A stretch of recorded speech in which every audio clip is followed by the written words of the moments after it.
Aku dan Rio sudah pacaran selama 4 tahun. Kedekatanku bermula dari sebuah ospek kampus, sebab Rio adalah kakak tingkatku saat itu. Rio orang yang baik, bahkan aku sudah mengenal keluarga Rio. Dia anak tunggal yang hanya tinggal bersama sang ibu. Aku tak pernah tahu di mana ayah Rio berada, sebab dia juga tidak pernah menceritakan sosok ayahnya kepadaku.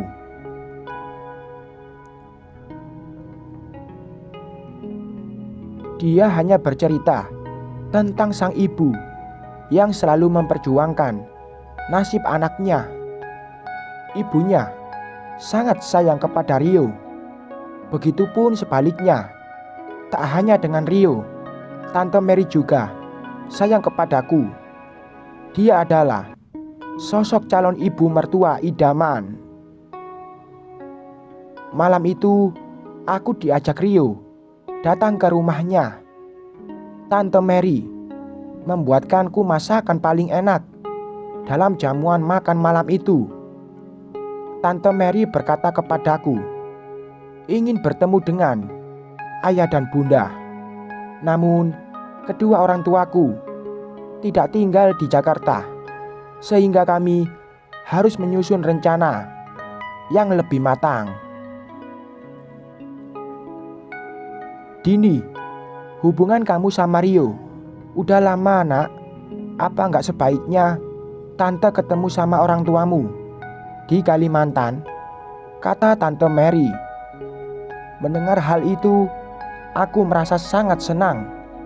Setelah pertemuan dengan Tante Mary, aku pun menyampaikan niat baik itu kepada kedua orang tuaku.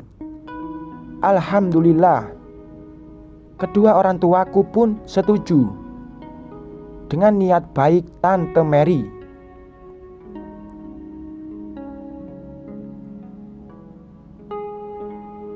Kemudian kami pun merencanakan pertemuan tersebut.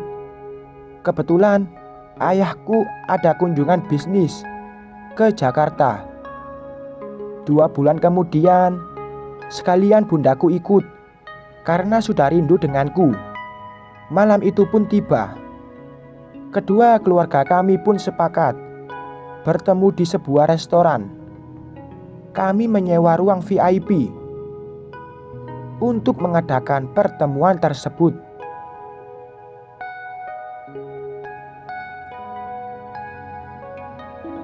Aku dan kedua orang tuaku sudah berada di restoran itu sejak jam 4 sore. Sementara itu, Rio dan Tante Mary datang 30 menit kemudian. Aku senang sekaligus deg-degan saat Rio masuk ke ruangan, disusul dengan Tante Mary di belakangnya. Namun, pertemuan itu menjadi aneh ketika Tante Mary tiba-tiba berhenti di depan pintu saat ayahku memintanya untuk masuk ke dalam. Bondan, kata Tante Mary tiba-tiba. Awalnya aku tak tahu kenapa Tante Mary tahu nama ayahku. Dan tiba-tiba dia keluar ruangan dan meninggalkan Rio di dalam bersama kami. Sebentar om, saya panggil mama dulu, kata Rio. Namun Rio kembali lagi ke ruangan itu seorang diri. Dan suasana di meja makan menjadi terasa canggung. Aku tak mengerti kenapa sikap ayahku jadi berubah terhadap Rio dan tiba-tiba menolak Rio di depanku. Hatiku hancur melihat peristiwa itu. Namun aku tak tahu rahasia apa yang sedang dipendam oleh ayahku. Seminggu setelah pertemuan itu, aku bertemu dengan Tante Mary dan Rio. Tante Mary meminta maaf kepadaku karena tidak bisa merestui hubunganku dengan Rio. Sebab Rio adalah kakak tiriku. Ayahku adalah ayah Rio. Dia pergi meninggalkan Tante Mary saat Rio masih berusia 3 tahunan. Sekian.